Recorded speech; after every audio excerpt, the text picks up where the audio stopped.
Good morning. I'm Pam Tipton, Senior Director of Emory Executive Education here at the Goizueta Business School, and we are so thrilled to have you with us this morning for this installment of Business Over Breakfast.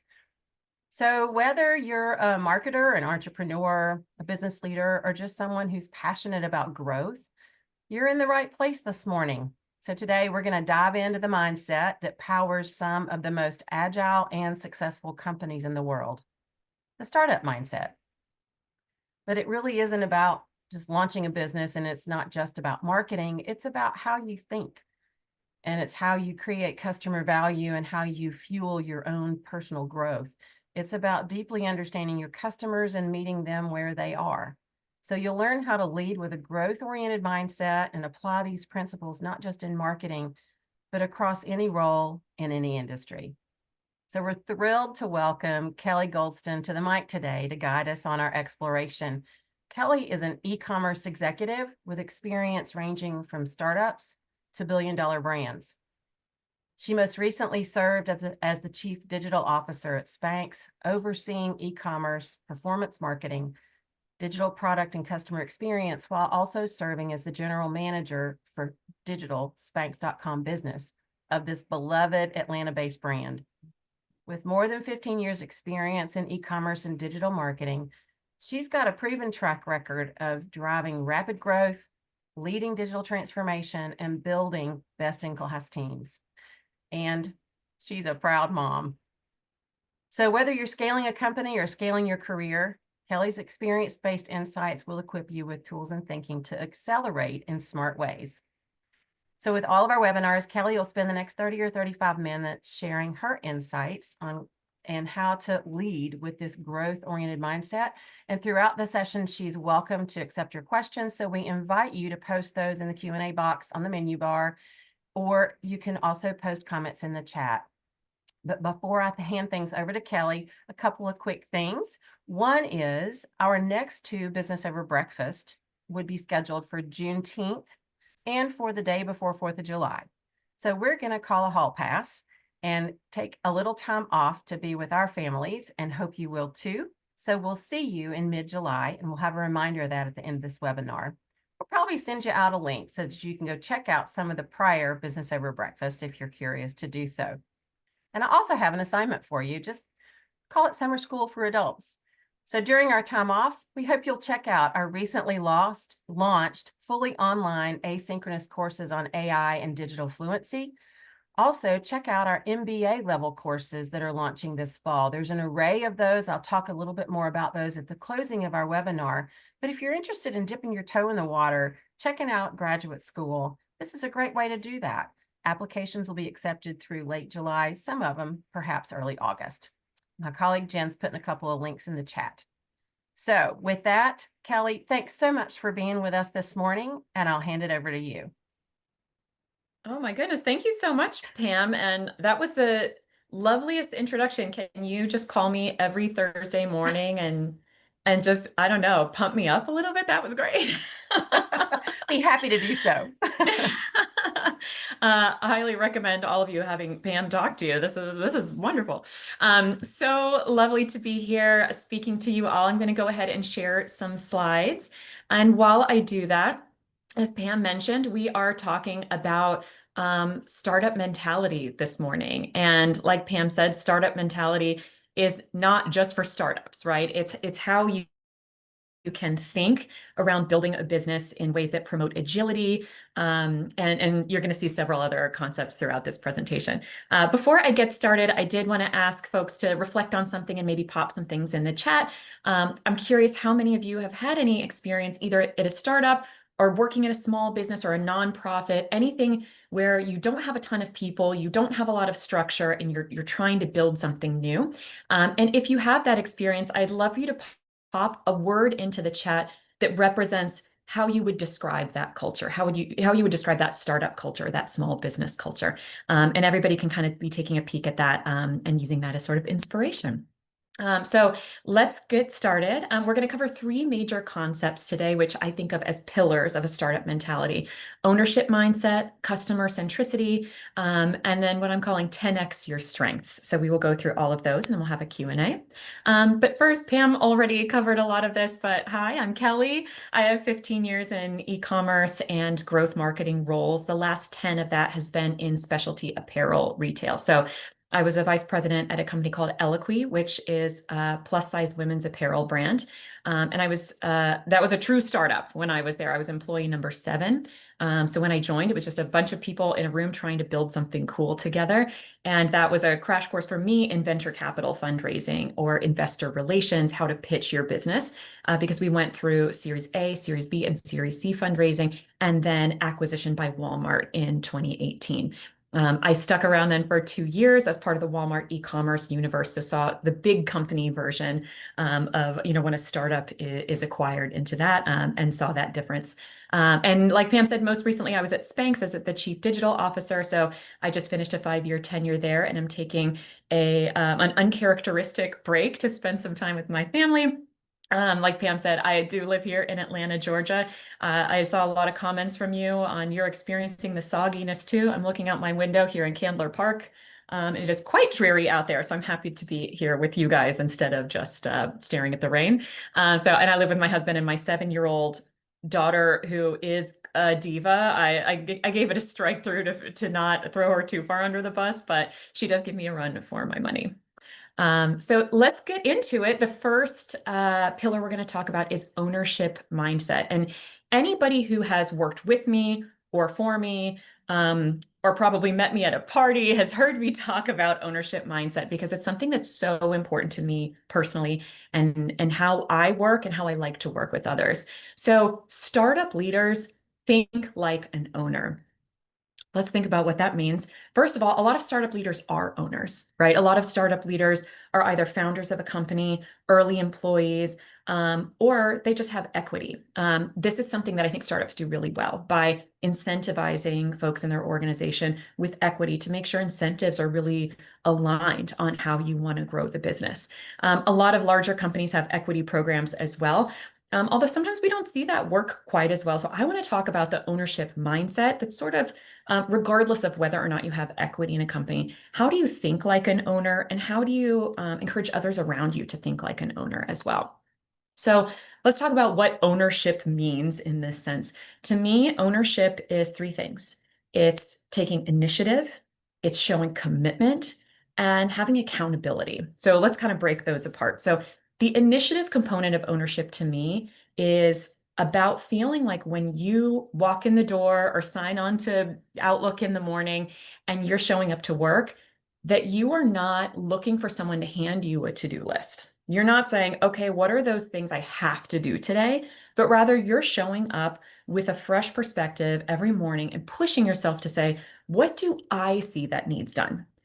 Even if you're in a role where someone is handing you a to-do list, I would really encourage you to say, like, okay, I see that to-do list, and yes, I'm going to pay attention to that. But first, let me spend a little time thinking about, if no one told me what to do today, what would I do? How would I add value to this organization? How would I improve the output for my customers and my shareholders?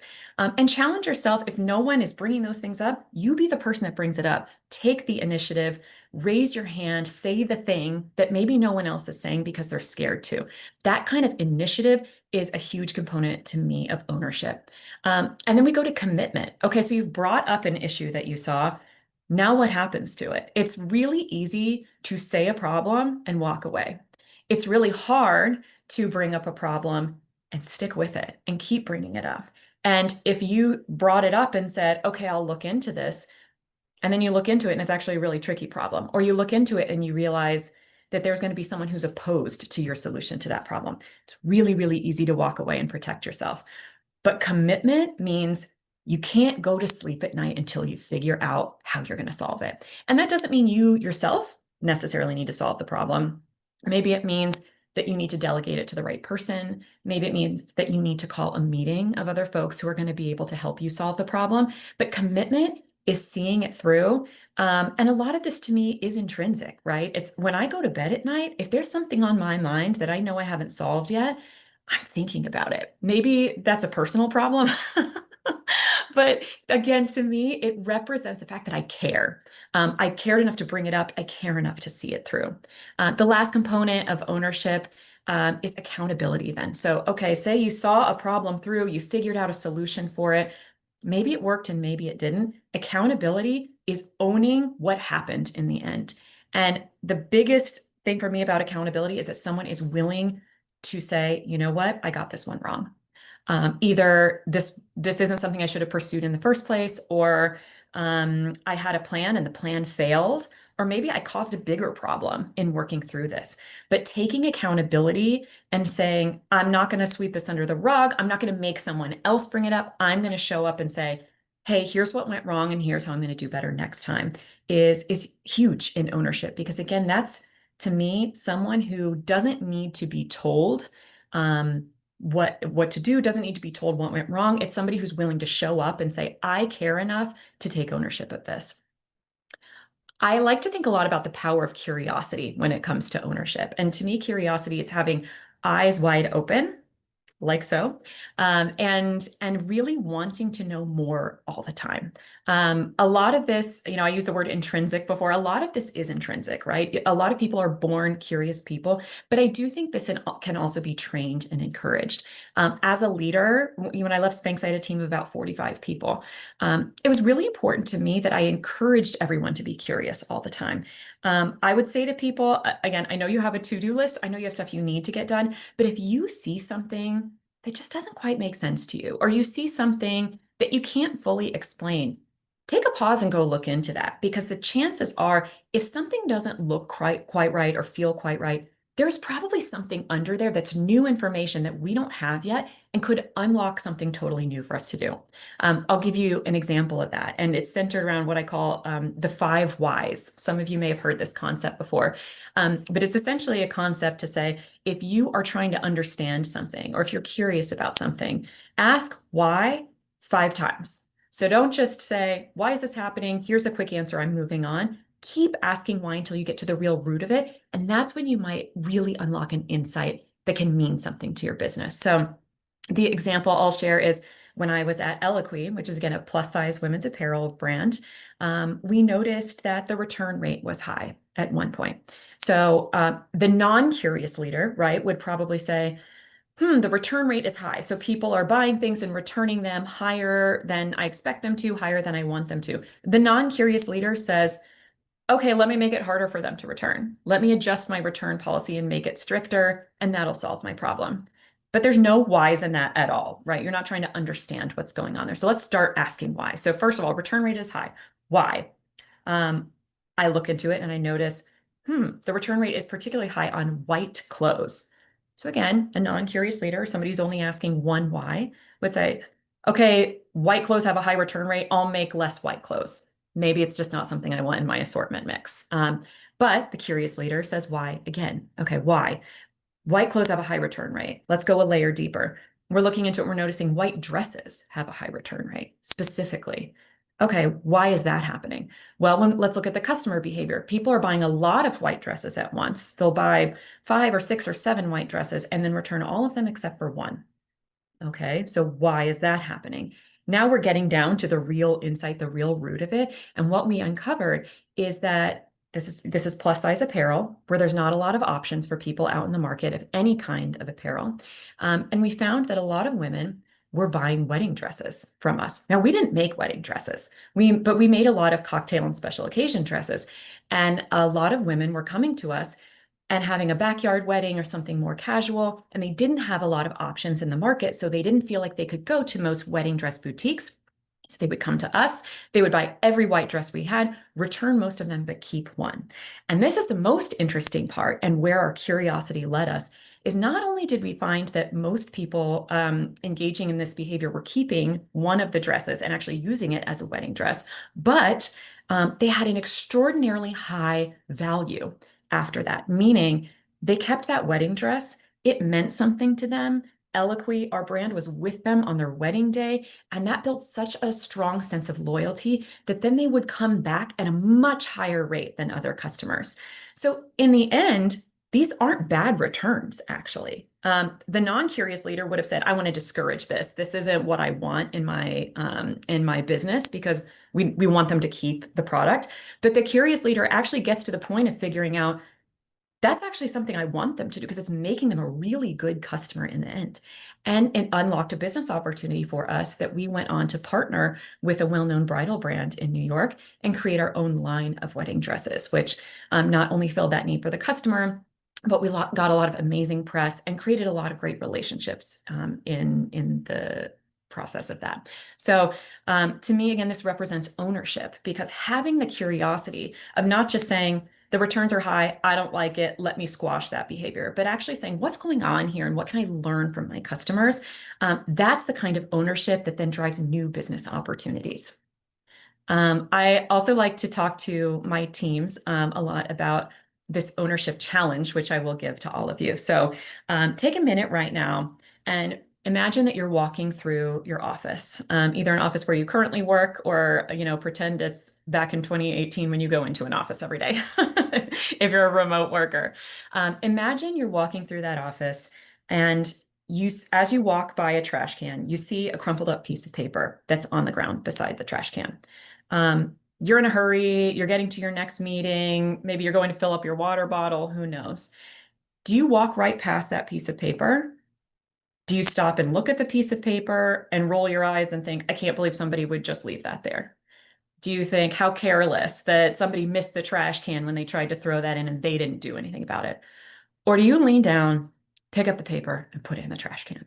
It's going to take you half a second to do that. It will not make you late for wherever you're going. And honestly, if it does, it's probably worth it because you contributed to a better working environment for everyone. Ownership means not looking for someone to blame for that crumpled up piece of paper. And ownership means not ignoring that crumpled up piece of paper. It means saying, I am a part of this company. I'm proud to be a part of this company, and I want to contribute to bettering it for everyone. So my challenge to you all is to think every day, how can I be the person who stops and picks up the piece of paper and throws it in the trash can? And when you hire for your teams, hire for the person who's going to pick up that piece of paper and throw it away. That's it for ownership challenge. I'll take a quick pause. Pam and Jen, if there's any, I can't see the chat, but if there's any questions or thoughts that you want me to address, just let me know. Otherwise, I can keep rolling. Keep rolling. Okay. Next pillar is customer centricity. This is about making sure everything is coming from your understanding of your customer and everything is for your customer. You might hear me refer to the customer as she in this presentation. I have essentially always worked in businesses where my customers are women, so apologies if I get very gendered there. But when we talk about customer centricity, what we're talking about is driving relationships and not transactions. And this is something that startup leaders do really well because they're starting from the very beginning. So they're thinking about customers not in a sense of like, let me just get one thing going here. Let me get one transaction at a time. Let me do one sale at a time, one order at a time. They're thinking, I'm starting from the very beginning. How do I create a base of people and maintain great relationships with those people over time? And I think we can all benefit from having that relationship-based approach and not a transaction-based approach.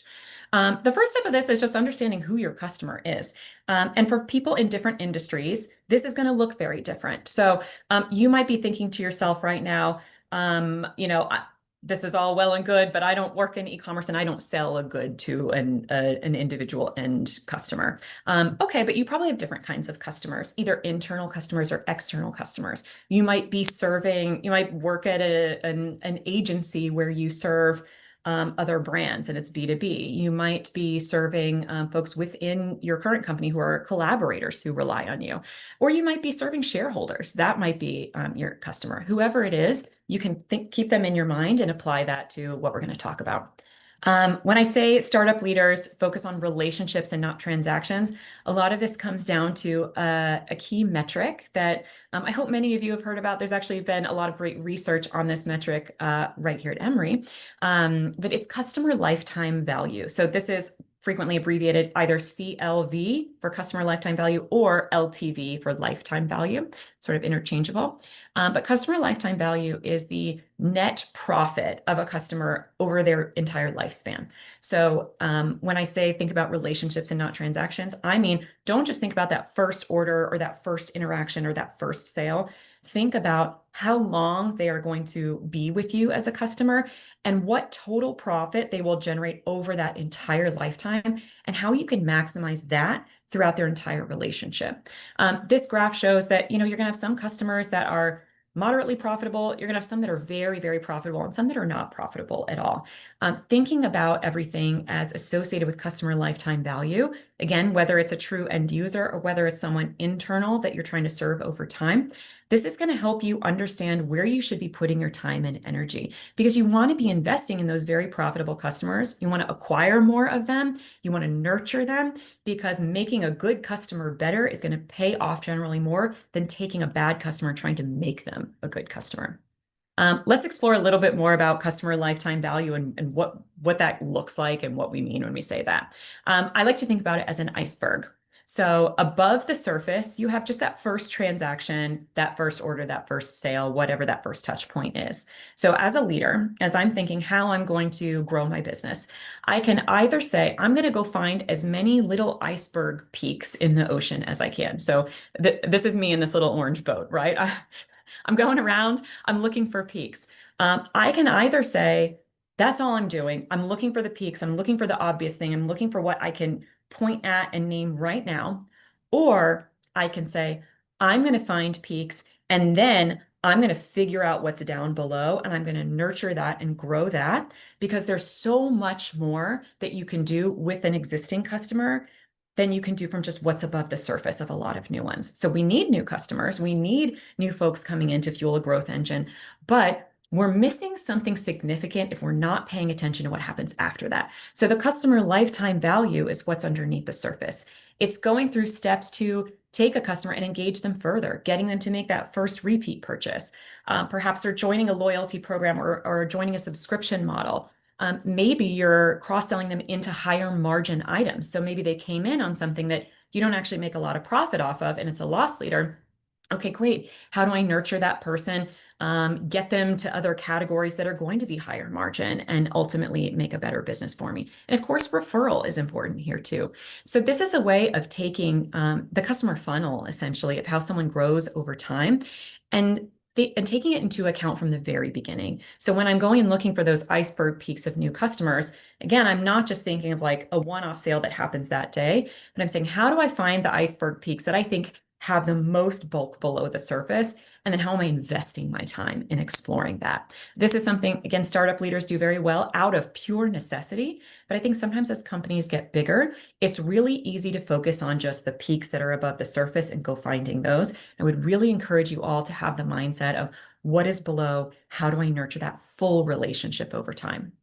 That leads me to what I call the golden ratio. So again, this is very much startup language, the LTV CAC ratio. I'm really getting into the acronyms now. So some of you who have been in startups or in progressive organizations are probably nodding and saying like, oh yeah, we talk about this all the time. Others of you might be saying, I have no idea what you're talking about. But this is something, if you have ever worked in a startup or if you've ever had to pitch a business to venture capital or private equity, this is what you're going to come back to time and time again. The ratio of the lifetime value of your customer and what it costs to acquire them, or customer acquisition costs, we'll call it CAC. The ratio of those two things represents how profitable your customer is over their lifetime. And this is key because it's one metric that essentially says to you, do I have good customer economics here? Am I making a good ROI on not just that first order, but am I making a good ROI on the entire lifetime of the customer that I paid money to acquire? CAC, or customer acquisition cost, can sometimes be as simple as, in what I do, it might be the cost to run enough meta paid ads to acquire a customer. But in another business, it could be the cost of a business development team that has to go find that customer and sell to them. It could be the cost of the time you spend internally interacting with someone to develop a relationship with them. There are lots of ways you could define that denominator of CAC and what that represents to you. But ultimately, what you're looking for is, how do I optimize and get this number to be the highest it can be, right? Of the total lifetime profit I bring in from someone versus what it cost me to bring them in that first time. I think this is a really helpful framework no matter what business you're in, because it can drive you to ask yourself a very customer-centric question every day, which is, how are my actions today either increasing that numerator, so increasing the value of a customer and the profit they bring to my firm over time, or decreasing the denominator, decreasing the cost of acquiring that customer by making it more efficient, by making the marketing better so that they click on it more so it doesn't cost me as much. I don't have to show the ad so many times. But if all of your actions are going toward optimizing this ratio and making this ratio the best it can be, then it necessarily means you're going to be spending your time thinking about your customers and not as focused on individual transactions, but rather, again, focus on building a profitable long-term lifetime. We're going to move on to our last pillar here, which is 10x your strengths. This is a really fun one, and I think it's really useful to think about how you operate as an individual within your business, and also if you're a leader of people, how you grow and develop your people over time. So startup leaders know their superpower. This is something, if anytime you read stories about startups or articles, you always read about how startup founders and CEOs they almost sound like a different species in a way, because they're so deeply driven and they're so unique often, and they are just exactly who they are. And that's because they have superpowers that they've identified, they're leaning into, and they're using to drive different outcomes than other business leaders do. So I want you guys to all think about this. And as I talk, feel free to pop these into the chat. Would love to kind of share and have people inspired by their others. But I'm going to ask you to reflect on what your superpower is. And this can be something about you that deep down, you know, this is special about me. This is something I'm really good at. I'm better than most people at this. And 10xing that strength or focusing on that strength and figuring out how do I make it the best it can be is to essentially fill out this statement, right? If I'm going to be X, I'm going to be the best X, or I'm going to be the most X. I'll give you a little bit of an example on this. It's kind of a fun one, I would say, but it can apply to more serious strengths as well. Years and years ago, when I was in business school, I took Scott Galloway's class. I'm sure many of you have heard of Scott Galloway. He's a business thought leader, really focusing especially on marketing and brand. And something he said that really stuck with me in a class is he was talking about how we develop our personal brand and who we are. And he said whether or not something is actually a good thing about you, if there's something that's unique about you, you can make it a good thing about you because you can make yourself memorable. And being memorable is such a currency today when we're all moving so quickly. It's so easy to forget folks that you meet one time. It's so easy for senior leadership to not be able to get to know you because they're moving a million miles a minute. But his example, which again is kind of a silly one, but stuck with me, is he said, say you were born with really, unruly, crazy hair. Okay, be the guy with the craziest hair. Lean into it. Tease it out, make it big. Don't try to tame it. Show up as who you are, show up as the most version of who you are, and it makes you memorable. If you're going to be the person with the crazy hair, be the person with the craziest hair. Now let's start applying that to your actual work superpowers. If you're somebody who knows, I know I'm really funny. Okay, be the funniest. Be the funniest person in the office. Don't hold back. Don't squash it down. Don't take the thing that's unique about you and say, I'm not going to do that at work because I need to assimilate. Go the opposite way. Lean into it. Be the funniest. Be the most charismatic. If you're data driven, be the most data driven. Be the person who shows up and everybody is always like, oh, she's going to know her numbers backward and forward. Lean into that strength and it's going to make you memorable. So anyway, think about this phrase. If I'm going to be X, I'm going to be the best or the most X. And I'd love you guys to be popping that into the chat and taking a look at each other's and reflecting on what could that be for you. While you're doing that, though, let's talk about strengths. There is research that shows that investing in your strengths outperforms tackling your weaknesses. So what do we mean by this? When you think about working on yourself and trying to make yourself a better employee, a better leader, better at your role, when you just think about investing in who you are, there's sort of two things you could do, right? You can say, I'm going to take something I'm already really good at, and I'm going to try to become even better. Or I can take something that's not great about me, that's not a strength, that's a weakness, and I'm going to try to correct my weakness. But take a look at this visual and let's reflect on this. If you look at the red bar, this is focusing on weaknesses. So you start at a performance level of 3. When you focus on that weakness, there's only so far you're going to be able to go in correcting it. It's not a natural strength for you. It's not something that you were born great at, right? So there's limited amounts of improvement there. It also, working on this is also draining. It does not drive energy. It does not drive excitement or enthusiasm. In fact, it often causes disengagement. And again, you're capped on how good you're going to be able to do with this thing. So say you invest a certain amount of energy, you're probably only going to improve 1 unit here, right? This weakness bar, the performance is going from 3 to 4. So you improve 1 unit. Now look at the green bar and say you're focusing on your talents or your strengths instead. Now, this is something you are born good at. It's in you to be great at this. You're already at a performance level of 6.5 before you even do anything. Now, you might be tempted to say, I want to get these bars even, so I'm going to go focus on my weaknesses to try to get it up to 6.5. But guess what? You're probably never going to beat a 6.5 on your weakness. It's just not who you are. Instead, if you go to your strengths, you focus on that, your cap is way higher on what you're going to be able to do here. And it drives energy. It drives enthusiasm and engagement. It drives positivity. It drives morale. And you're going to really be able to grow a lot more here. So whereas all of that effort you put in on the red bar only got you 1 unit of improvement, here we're getting what, 3 units of improvement for the same amount of energy. Investing in your strengths is going to give you a higher ROI because you're going to be able to do more there. So instead of focusing on your weaknesses and saying, let me obsess on the things I'm not good at and let me try to improve those, I would argue and suggest focus on your strengths. And this is not something I'm making up, right? This is research that's been done. Some of you may have heard of Clifton Strengths Finder, which is a really great assessment that you can do online. I would recommend looking into it. Clifton is one of the researchers who looked into this and found that organizations that lean into strengths and encourage work on strengths outperform those that focus on weaknesses.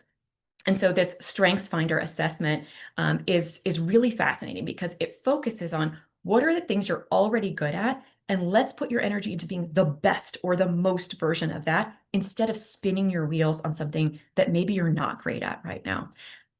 Hi, Pam. I see you came off mute. Yeah. Hey, Kelly. So we have a question in the Yeah. chat. What, free to ask, what if you've been told you need to code switch and not show up too authentic? Can you speak to that a bit? Yes, absolutely. And first of all, I'm suspicious of any organization that thinks you need to code switch. So if you're hearing that from your organization, I would really reflect on that a lot. But I'll take a detour back to early in my career. I had someone tell me once who was, this is going to shock you, an older man, an older white man who kind of took me aside and said to me, you know, Kelly, I think you're so smart, and I would be really careful about your bubbly personality. And he said to me, people might not take you seriously if you show up and are laughing a lot and smiling a lot and just so positive and optimistic all the time. And that really shook me. I was in my 20s. Was genuinely showing up every day, trying to do my best and be who I was. And that's who I am, right? I'm a bubbly, optimistic, excited, enthusiastic person. It's who I am. But he told me this and I took him seriously. And I worked really hard to squash that for a while because I wanted to be taken seriously. And I didn't, and at the time also I worked in plus size fashion. I mentioned earlier, I was plus size myself. So I was a young, blonde, plus size, bubbly woman who I think was at risk of not being taken seriously. And I did a lot of work to try to not become who I was. Cut to later when I was actually at Eloquy, where I was reporting to a really wonderful woman named Mariah Chase, who was just the best. We were doing some interviews in the company, and she took me aside and said, Kelly, I wanted to let you know we're getting some weird feedback from your interview. So when I was interviewing people to come join Eloquy, she was getting feedback from people that I was intimidating them, that they didn't feel comfortable coming to work for me. They didn't get a good sense of who I was, and that I felt very closed off and very cold. And that was a real shock to hear that because I think most people who know me would say I'm the opposite of cold, right? I'm a very warm person. I'm very empathetic. I'm very sort of feminine in that way, like traditionally feminine values.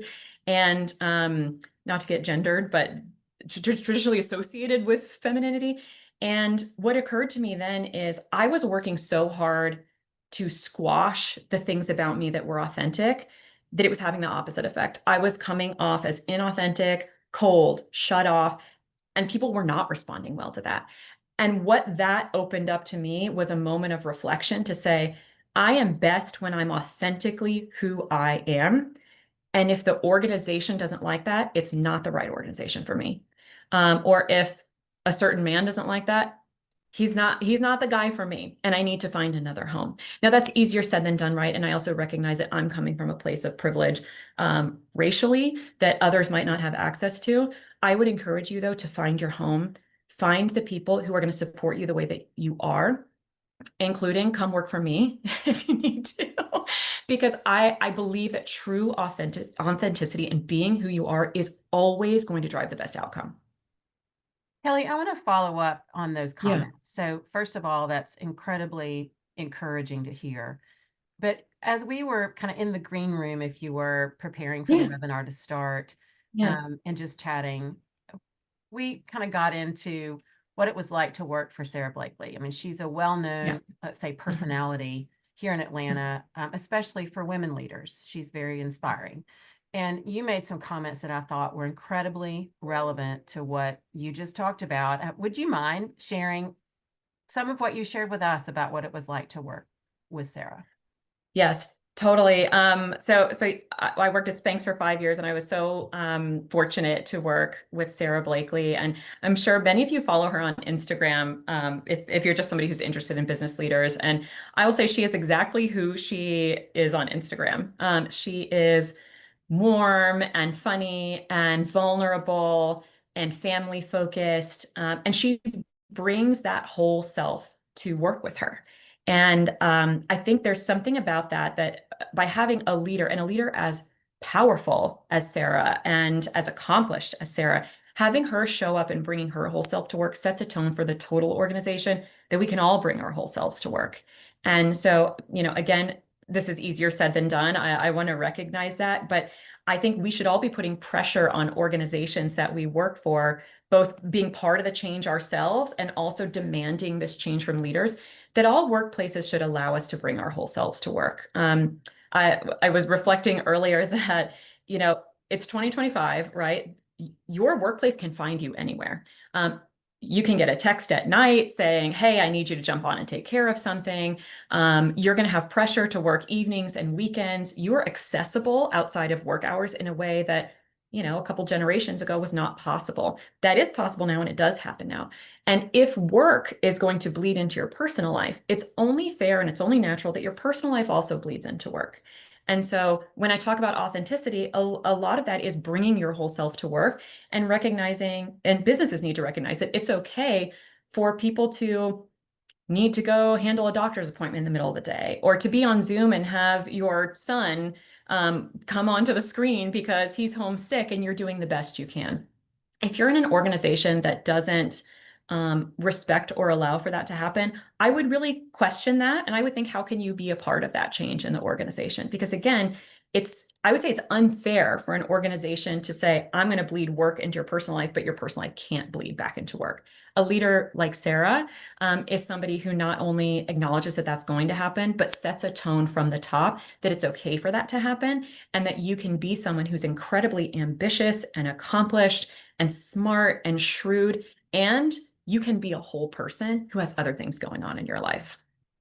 So something to reflect on. There's a lot of components here, and I've said it a few times. All of this is easier said than done, but this is the great challenge for all of us, I think, as leaders, and as folks who are working for companies that we want to influence and that we want to say, hey, here's a boundary I'm going to draw, and I'm going to need you to respect that, or I'm going to go find a company that will.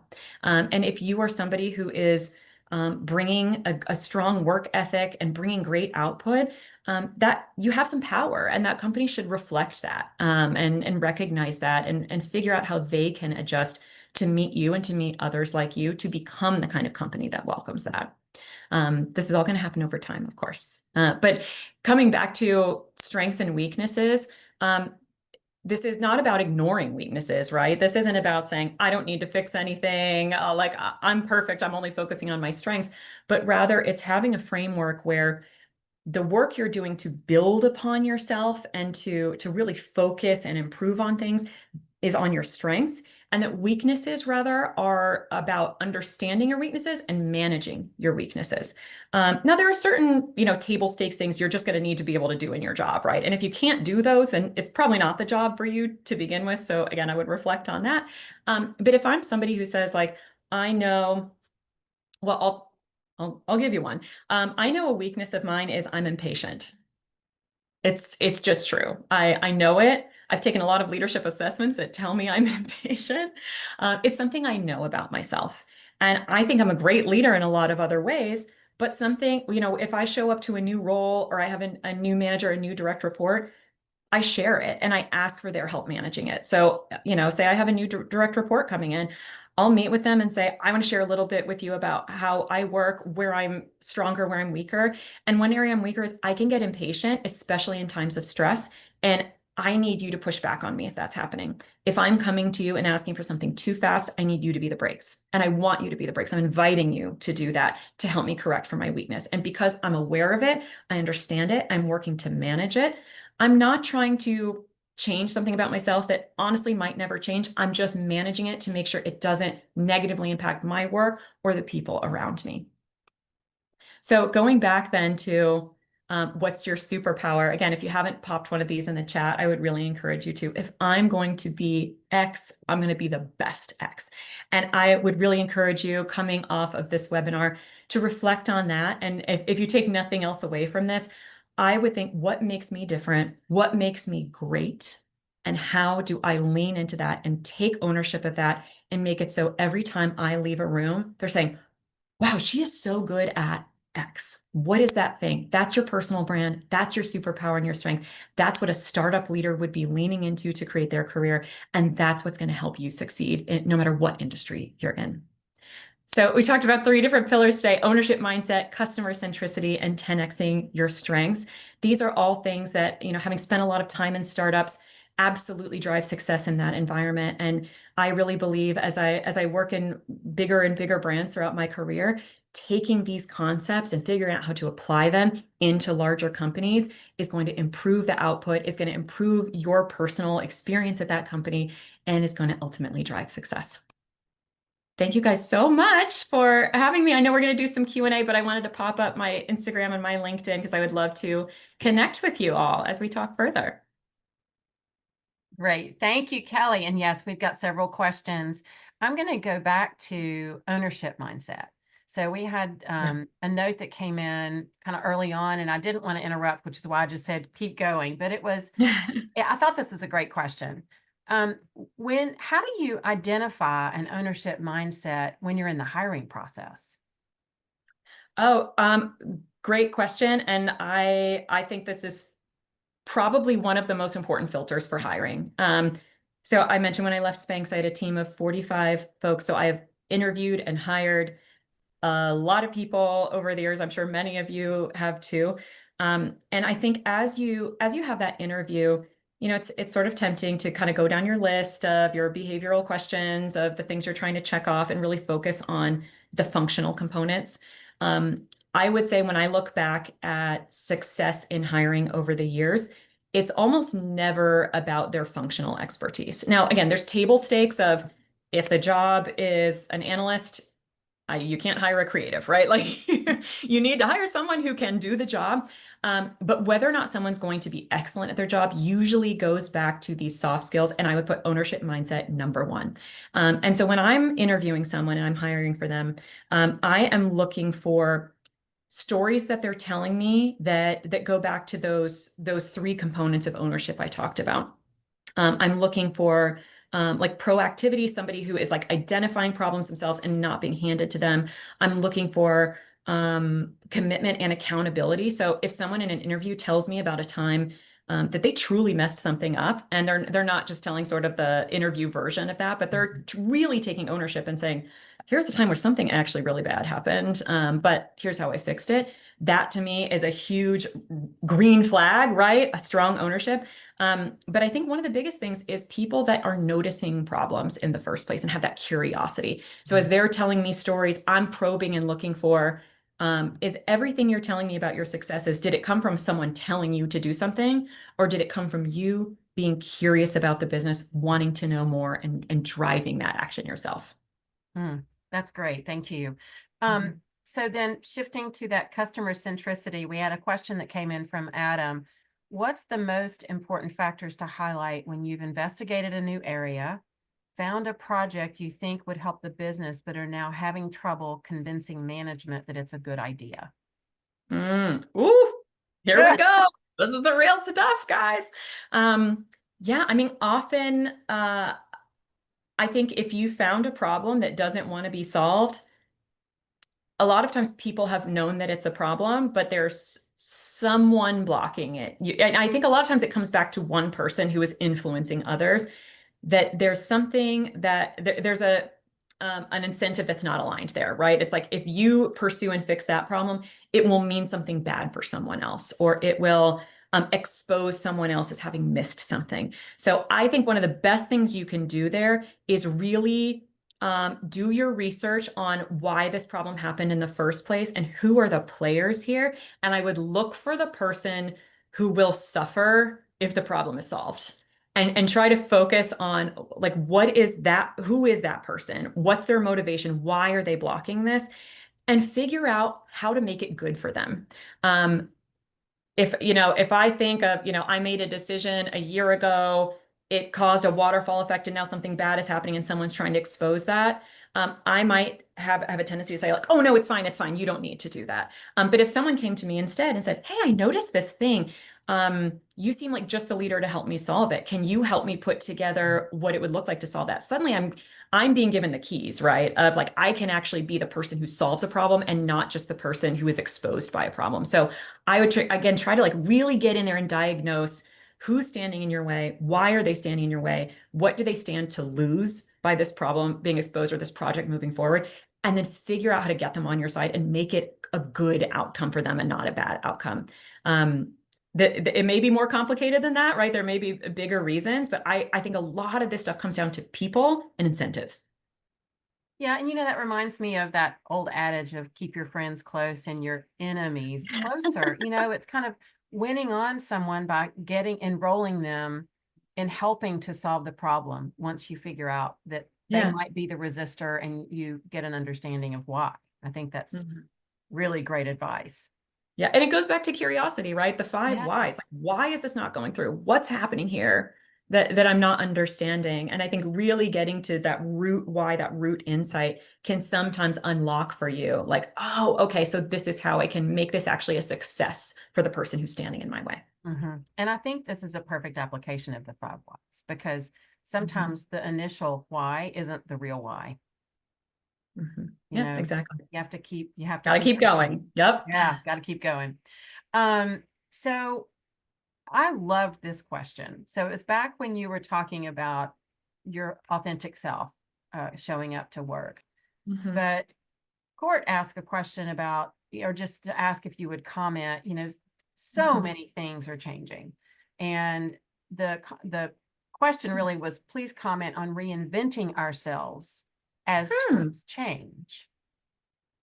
I love that actually. I'm gonna go back to some advice I got once that has always stuck with me, and I hope this is something that resonates with you all too. Which this uses kind of intentionally provocative language, so don't be scared. But the this advice is if something, if something isn't going great, or if you're taking a moment to reflect on how something could be going better, fire yourself and come back the next day as your own replacement.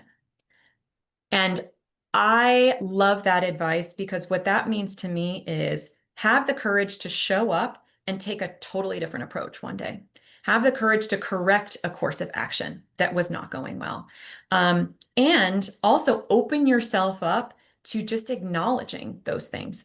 It's really, over time when you work in an organization for, a couple years, 5 years, 10 years, certain things that are happening become almost, a former leader of mine would have said, they become like wallpaper, right? It's just always around you, so you don't pay attention to it.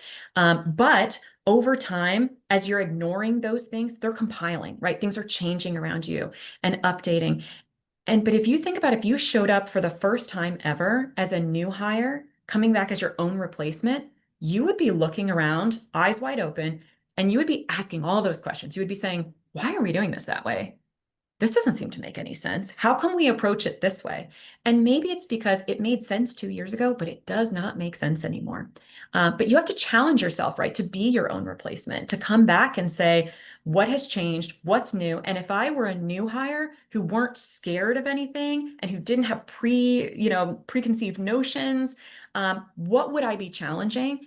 And be that person. Show up as your own replacement and rewrite your role for that day. I think going through that exercise can be really powerful and can help you see, maybe here are things that were working out for me before that aren't actually right anymore. And I want to challenge myself to work on them. Hmm. Oh, I love that. That's a really creative idea that I've not heard before. And Kelly, I wanted to share a comment that Larry posted in the chat. I've got my notes here on my other screen. And he said, I once asked sales reps for strengths and weaknesses on my sales engineers for reviews. And Mm. one rep, who was a former Marine, responded, do not ask me for a man's weakness, for it's his strengths that will be exercised. Oh, ooh, look, I look really at like that. that. Yeah, so it leads into another I question love we that. got, and that was, and you commented a little bit on this, so I think you've got some additional ideas. What's an easy way to learn about your team members' weaknesses and strengths and how you aggregate that kind of for the whole team? Yeah. So there are a lot of great assessment tools for this online. This is something, if you're a leader of a team, I would recommend you doing some research on. I would look for Clifton Strengths Finder. The name of that assessment has changed a few times, so apologies if I'm calling it an old name. But when I took it, it was called Clifton Strengths Finder. And it was a really powerful assessment that I was on the senior leadership team at Eloquy. We all took it. And we took it ahead of an offsite, and then we went and reviewed them together. And we talked about our complementary strengths. We talked about where we over-indexed as a group, where we under-indexed as a group. And it's really helpful to have a framework for a conversation like that so that it doesn't become subjective and it doesn't become a shortcut to just a pet peeve you have about someone that you want to call out. I think, making sure it's something that involves going through a test, answering some questions, something that provides shared language for you to use with others, gives you that tool to then be able to come together and have the real discussion to say, like, what if as a team, we all over-index very high on being analytical, but nobody is challenging the status quo. And so then you get to say, like, okay, well, how are we going to correct that? Do we need to hire new people onto this team who are going to challenge the status quo? Or do we need to take our people who have the best relative strength there and really encourage them to lean into it? But I would definitely look into that assessment. I would also, if you work in a larger organization, talk to your people and HR teams and suggest doing something like that. In my opinion, time spent doing team building, doing assessments, learning about your team, that is time that is always, always, always well spent. It's really hard to prioritize when things are moving really fast, but you will always end that day thinking, oh my gosh, I can't believe we hadn't done this yet. This was so meaningful. Yeah, great. So Kelly, kind of the last question is, especially in today's environment where we are hearing about layoffs and things happening and kind of reflecting back on how we might think about reinventing ourselves. Mhm. You're somebody who started off as a creative and then found yourself just loving digital and analytics and all things around e-commerce. Can you offer your insights or advice about folks that might be faced with career switching even, and what advice you might share? Yeah. Yeah, absolutely. So, Pam's referring to when I started college, I was actually studying fiction writing. I wanted to be a writer. And when I was in high school, I did drama club and literary magazine, and I was sort of like the artsy girl. I had like pink streaks in my hair, which now would shock a lot of people who know me. They're like, how did you end up in a button-down shirt on a business webinar? Um, and and to me, it was following my curiosity. Honestly, I mean, it was going through career steps and starting as one thing, but then seeing something that interested me and just pulling at that thread, and saying, what's that thing that I think about for fun? Let me learn a little bit more about that. Let me find out a little bit more about that. And over time, if you follow your curiosity and follow the things that call to you, again, it's focusing on your strengths. It's going to lead you to what is authentically a great place for you to be. And I really believe that the things that bring us joy and bring us engagement and excitement are the things that we are best at, even if it looks very different from where you started. So a lot of this is also courage, right? It's hard to do something new.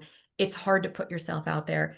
But in my opinion, life is too short to not love what you do. I love what I do. I love my job. I love my career. I love the path that I've taken.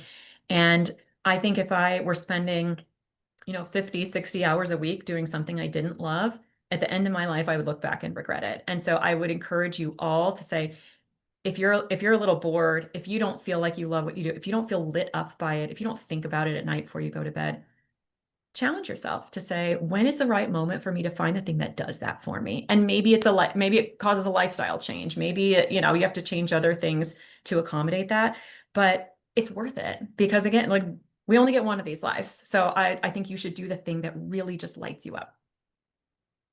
Kelly, thank you so much for that and especially those inspiring closing comments because, it's something that advice I got earlier in my career and I listened, excuse me, and took that chance. And it was a leap of faith, made a huge career switch and found work that I really love and I find fulfilling and inspires me to keep going. And And look so at you now.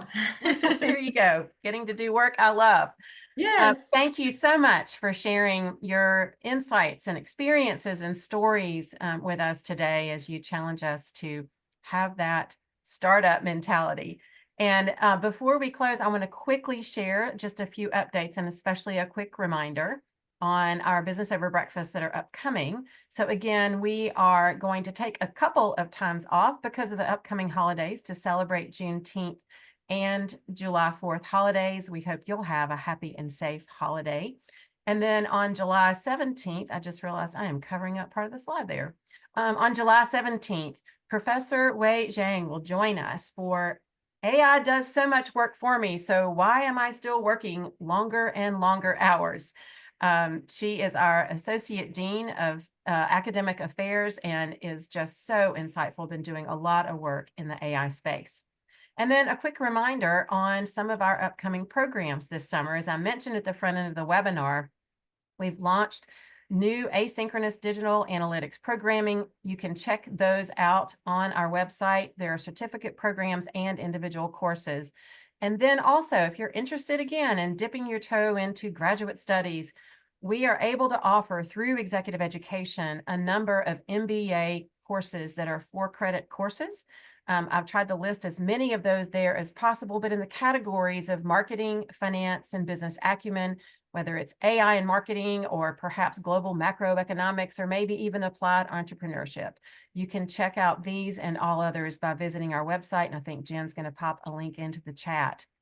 We thank you guys so much for showing up on the first and third Thursday every month for Business Over Breakfast, and we hope that you will have a happy Pride Month as we celebrate that with those in our LGBTQ plus community. Kelly, thanks again for being with us today. It was such a pleasure and I loved the conversation.